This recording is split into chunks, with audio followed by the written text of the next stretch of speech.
இதோ பரமபத வாசல் திறந்து விட்டது.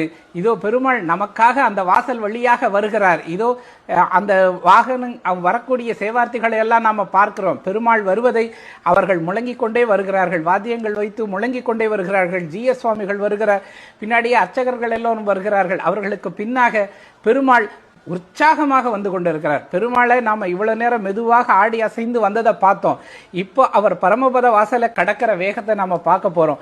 ரொம்ப வேகமாக வருவார். பக்தர்களை தரிசிக்க வேண்டும் என்கிற ஒரே காரணத்திற்காக அவர் நம்மை நோக்கி வேகமாக வந்து கொண்டிருக்கிறார். பாருங்கள், இதோ பெருமாள் பரமபத வாசலை கடந்து இதோ நான் இருக்கிறேன், உங்களை சொர்க்கம் என்கிற அந்த வைகுண்டத்திற்கு அழைத்து செல்வதற்கு, உங்களோடு எப்படியும் நித்திய வாழ்வு ஒன்றை தருவதற்காக நான் எப்போதும் இருக்கிறேன், நாம் கலங்க வேண்டாம் என்று உறுதி சொல்வதை போல இதோ பெருமாள் வந்து கொண்டே இருக்கிறார்.